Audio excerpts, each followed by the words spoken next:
Today, President Trump and Ukraine's President Volodymyr Zelensky had a fantastic phone conversation. President Zelensky thanked President Trump for a productive start for the work of the Ukrainian and American teams in Jeddah on March 11th. The meeting of the senior officials from both nations significantly helped in moving toward ending the war. Ми будемо підтримувати будь-які пропозиції, які ведуть до сталого і справедливого миру. Але для цього ми повинні розуміти, про що йдеться, які деталі. І дай Бог, щоб ми знали всі ці деталі, щоб партнери проговорили з нами, тому що в цій війні дві сторони – Росія і Україна. І без України домовлятись, мені здається, безрезультативно.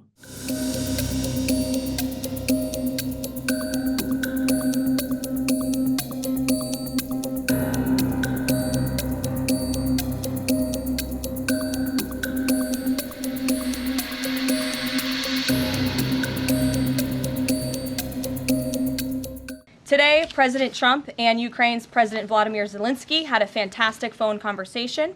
President Zelensky thanked President Trump for a productive start for the work of the Ukrainian and American teams in Jeddah on March 11th. The meeting of the senior officials from both nations significantly helped in moving toward ending the war. President Zelensky thanked President Trump for the support of the United States, especially the Javelin missiles that President Trump was first to provide in his efforts towards peace.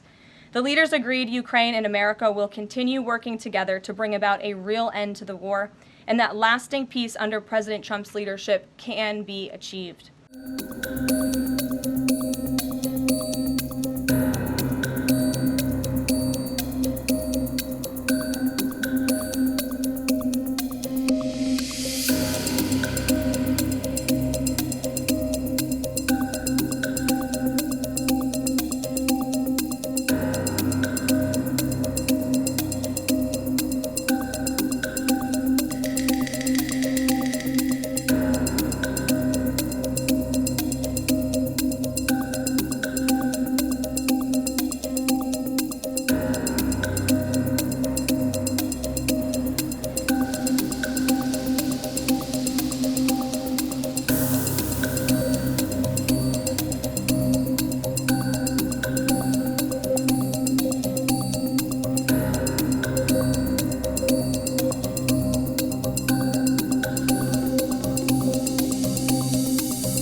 Навіть цієї ночі, після розмови Путіна з президентом Сполучених Штатів Америки Дональдом Трампом, коли Путін сказав, що він нібито віддає наказ припинити удари по українській енергетиці, було за ніч 150 дронів, в тому числі по об'єктах енергетики.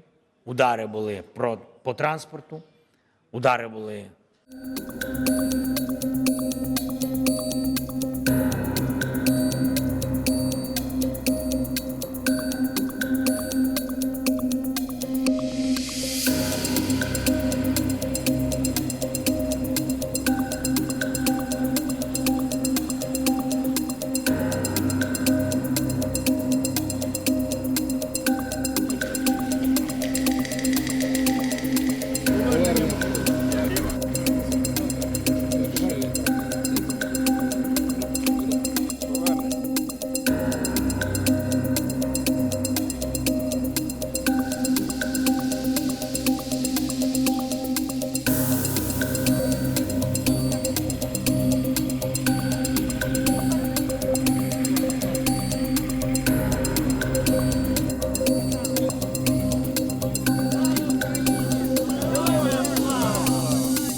President Trump fully briefed President Zelensky on his conversation with Putin and the key issues discussed.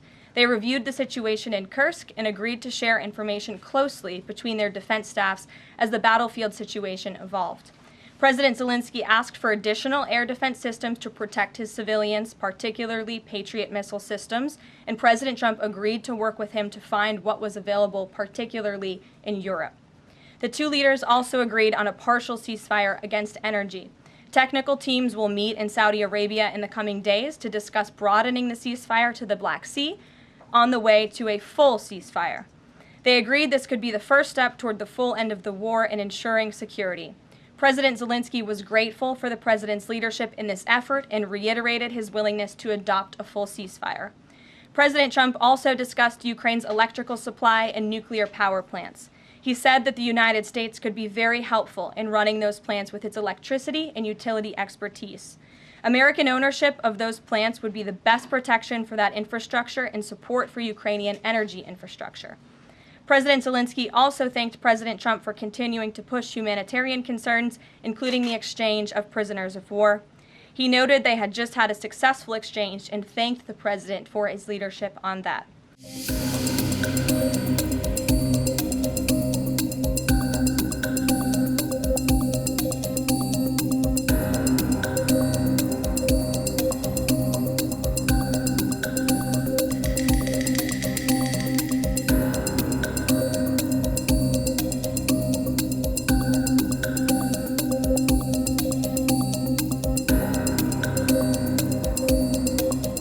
The president's team of negotiators and national security experts will be heading to Saudi again later this week to continue working on and ironing out the details. But I would just like to emphasize we have never been this close to peace, and it's only because of President Trump that we are here. I think a couple of years ago, as you all reported on the war, it was incomprehensible to have a partial ceasefire in this conflict. And today that is true because of the leadership of this president.